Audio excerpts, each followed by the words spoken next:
generosity on behalf of the congregation and on behalf of the nonprofit that receives our collection of coins. Dan Small will offer the first reflection. There he is.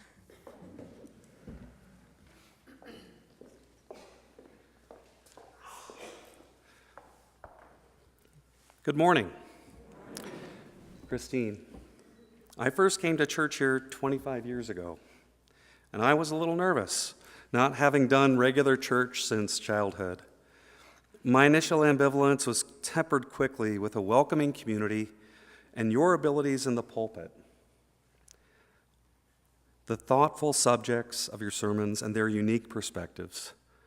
The decision to join as a member here changed the path of my life forever. And your considerate, contemplative sermons played no small part in that decision. I met my wife Wendy here almost 20 years ago, to this very day. About 2 years later, you married us in the old sanctuary in the low light of winter. Can I get a show of hands of the people who were married here by Christine? More than a few.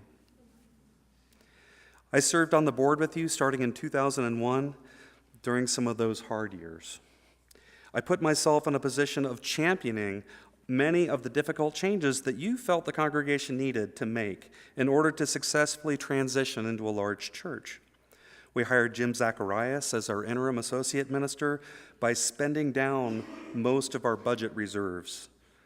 That's truly a leap of faith in your vision for what we could become. In the middle of all of this, Wendy and I started our family. You dedicated Campbell in 2002, and in 2003, I was serving as the board president about halfway through my term when I let you know I'd have to resign after our second daughter, Kira, arrived. You offered your calm and steady support for this decision, and I was so very grateful. 3 years later, Caitlin arrived, and you were there to dedicate her as well. How many folks here have participated in a dedication as a parent or a child? Lots. I'm particularly proud to have been involved in fulfilling your vision of using digital video as an outreach ministry. This idea led to the branch congregations and a chance viewing of one of your sermons on YouTube by a progressive pastor of a small congregation in Kitengela, Kenya.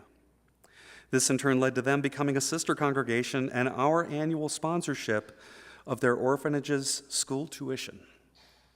Last week, the church sent them over $11,000. A small stone dropped in the water makes wide ripples. You stood with my family again this year when my stepdad, Don, passed. You have borne witness and guidance in marriage, birth, death, and that's just my family. The course of one's life is a meandering path, which twists and turns with the choices we make. And I am so very glad that I chose this beloved community and you as my pastor. With love and gratitude, we set you on the next part of your path, which we hope will return you here in due time. Until then, blessed be.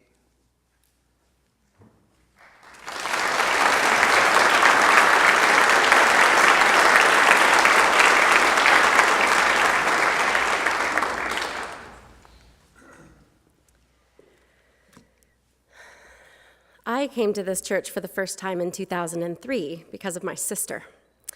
She told me about these incredible sermons by this lady minister, including one how there may be something more for women in the story about Eve than just shame that we can never be more than the origin of sin. So I came for the lecturer, and then I stayed for the spirit that I found so moving that I cried through my first few services here. I still do. Christine credits our tremendous growth in this church in large part to the way we found to embrace the spiritual without edging into dogma or edging out those who believe all sorts of things. An uneasy balance, to be sure, and one that we've heard caused painful clashes between longtime humanist members of the church and those seeking a bit more church in their church. All I can say is that what Christine worked to create here works so very well for me. I have never found a place that so consistently feeds my brain and my heart and my hands and stretches the best parts of myself. And I give Christine credit for knowing that people need that, knowing it would be a difficult transition and leading us there resolutely and most of the time very gently and patiently. But it was when I joined the worship committee that I really came to know and love Christine. It's no secret that Christine's an introvert. She keeps it pretty front and center. What a thing for a minister to be. What a thing for an introvert to be. How does she do it? I noticed I was constantly aware of boundaries around Christine. And while the weakest parts of me wanted at times to wash over her walls like a tidal wave to take what I needed from her, the strongest parts of me, the parts constantly on the lookout for wisdom and a greater capacity for growth and love, watched how Christine centered herself every moment in who she was, so that she could give what she had leverage to give without hurting her own capacity for growth. I'm not sure there's a higher skill than that in this world. Many of you know that I find inspiration in poetry, so I will share Christine's greatest gift to me, a poem by Jane Hirschfield called Optimism. Don't worry, it's very short. More and more, I have come to admire resilience. Not the simple resistance of a pillow, whose foam returns over and over to the same shape, but the sinuous tenacity of a tree. Finding the light blocked on one side, it turns in another. A blind intelligence, true, but out of such persistence arose turtles, rivers, mitochondria, figs, all this resinous, unretractable earth.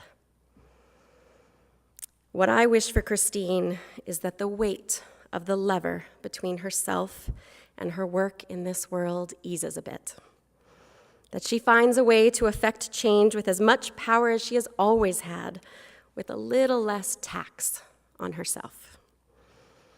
Christine's example gives me optimism for myself and for all of us here together. Christine found a way to turn her own introversion toward the light of ministry. Not a blind intelligence, true, but out of such wisdom arose this congregation, this spirit, this place, all this beautiful, unretractable strength. May we turn always toward the light of our ministry to each other.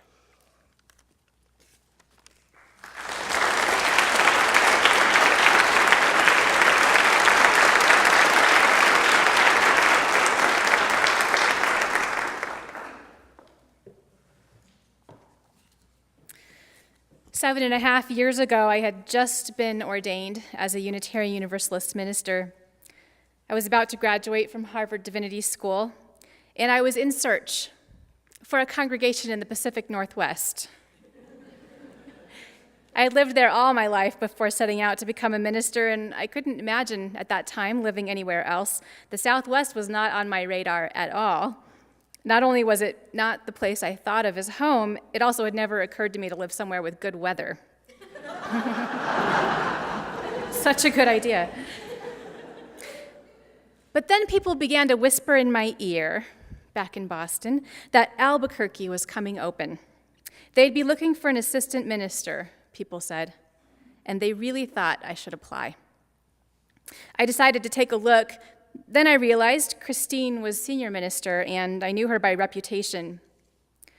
When I came out to visit and met the congregation, I loved it. I loved you.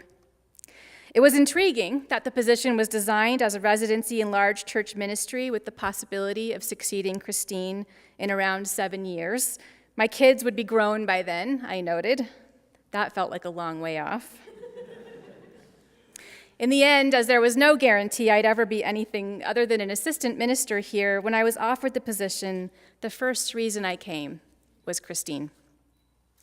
I wanted to learn the arts of ministry by the side of a successful woman minister, an intellectual, a savvy leader, a mentor whose ministry combined heart and mind. It is one of the best decisions I have ever made. Christine, your mentorship has been a tremendous blessing. Thank you for the gift of partnership in ministry. Thank you for the grace of shared leadership, for letting me lead with you as myself, even when I was different from you and did things that were different from what you would do. Thank you for coming over and planting a garden in my yard in the first year when I was homesick. Thank you for helping to plant me here, my new home that I love. Thank you for being among the first wave of women ministers forging a place for women like me to come after you. My tears in these last few months are not for sadness. You and I will continue to be in each other's lives for some time. Oh man, when one of us gets going, the other one is just toast. You and I will continue to be in each other's lives for many years, si Dios quiere, God willing. My tears are for how deeply moved I am by the gift of your mentorship and by the honor and the joy of what I have received from you and from the congregation in this new call as a senior minister. Thank you. Soon the congregation will formally release you from your call. We wish you happiness and fulfillment in all that lies ahead. As for William and Kevin, their relationship with the church is changing too, but this is still their church, especially William, who still lives here in Albuquerque. And my heart is happy to think of continuing to be his minister in this new time. I wish William also much happiness and fulfillment in Christine's retirement as well. Blessings to all of your family.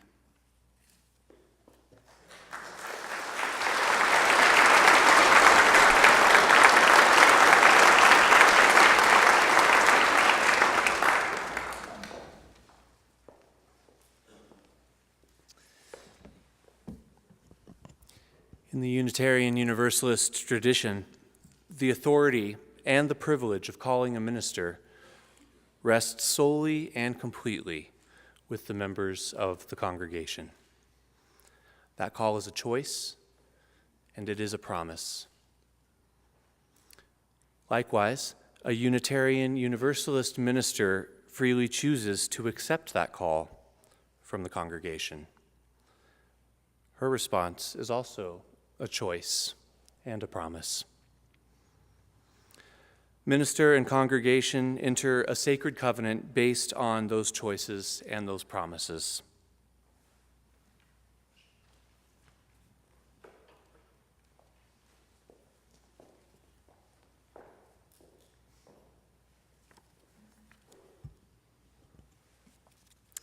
"29 years ago, you called me to serve this congregation and this community, and it has been wonderful to work with you.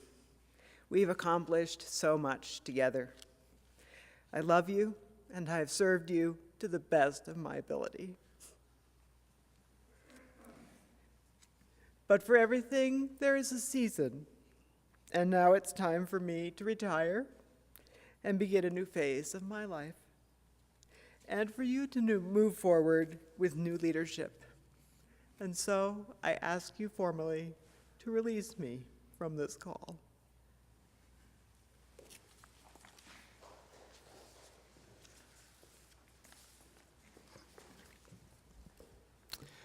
As president of the board of directors, and on behalf of the board, I affirm that our relationship with Reverend Christine Robinson has been one in which the promises made between minister and congregation have been faithfully fulfilled. Christine, we thank you for your long and fruitful ministry with us and to us. We honor and bless your transition into retirement by releasing you from your call. I now ask my fellow members to rise, please, in body or in spirit, and join me in speaking the words printed in your order of service. Christine Robinson, we chose you and have been deeply enriched by your service among us. We are grateful for your wisdom, the energy, the courage, and the love you have shared. We bless you, we wish you well, and we release you from your calling as a minister of this church.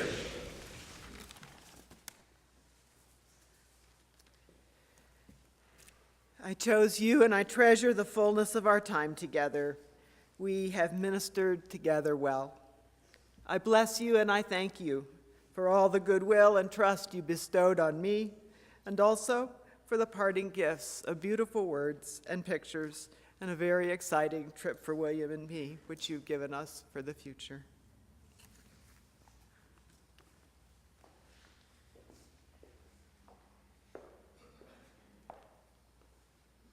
You may be seated.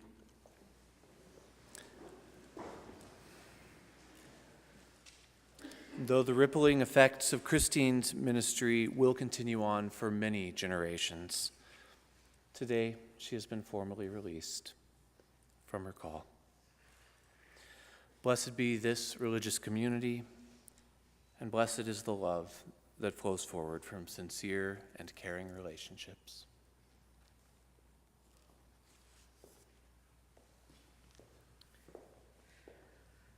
Okay, everybody blow their nose, because it's fun from now on. I will do the same.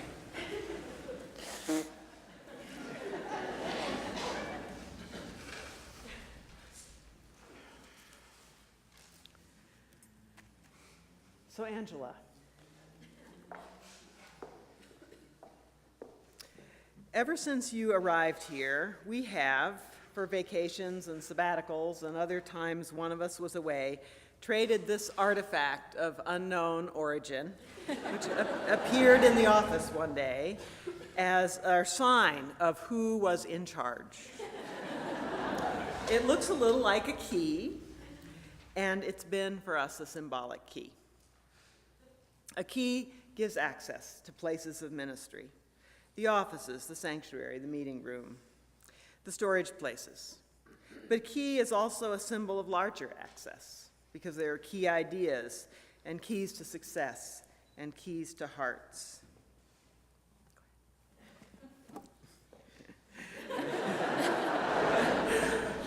Pause for deep breaths. I've had a lot of keys in my time.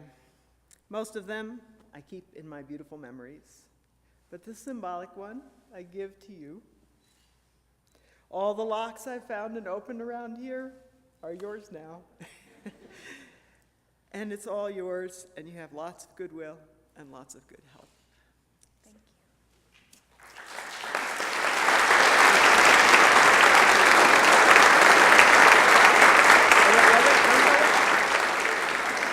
Because there's also the buck that stops on your desk now. And one more thing. This silver cross was given to me some years ago by Todd Taylor, our predecessor in the ministry of this church. It had been given to him as an ordination gift by his mentor in ministry, with the request that when he was ending his ministry, he would pass it on to another minister. And Todd, therefore, with very generous words of appreciation for all that had happened here since he had left, asked me to do the same. So I imagine I will have a variety of ministers and ministries here and there over the next decade or so, but I probably will not again mentor a new minister, and I probably will not have any other successors in my life. And it seems very fitting, therefore, to pass this on to you, this cross from Todd, who is one of your predecessors, I will treasure and with the hope that you'll pass it on when your time comes.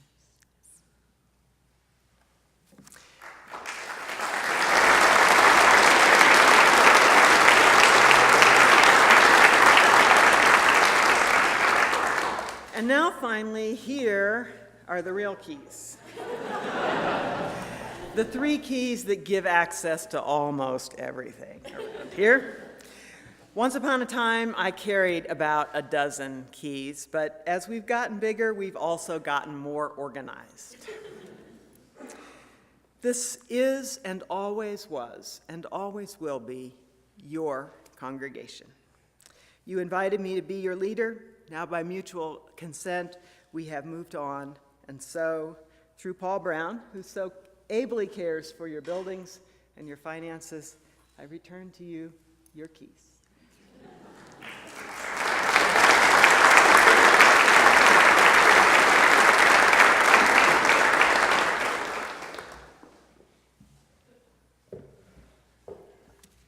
In a moment, we're going to sing the song We Hold You in Our Love as Christine goes to the front steps where we're going to join her in a minute for a group photo. Now, this part is important. Ready? Christine will go out first, and then anyone with preschool-aged children or older in the RE program today should go out right behind her while we're still singing. The teachers and the children will be waiting for you in the courtyard, and that's so the children can also be part of the group photo. We'll have to move quickly to make this work.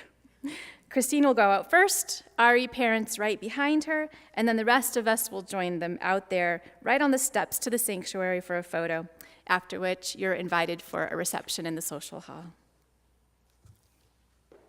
Oh.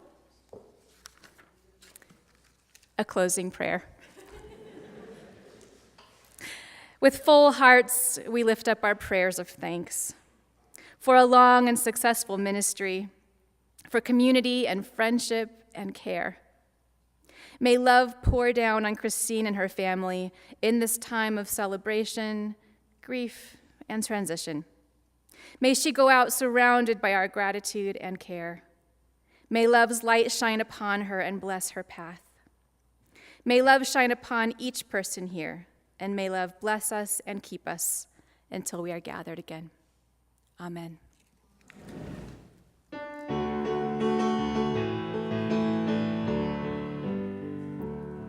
We hold you in our love as you go, as you go. May your heart be at peace as you go, to nurture the spark of your precious life. We hold you in our love as you go. We hold you in our love as you go, as you go. May your heart be at peace as you go, to nurture the spark of our precious life. We hold you in our peace as you go. We hold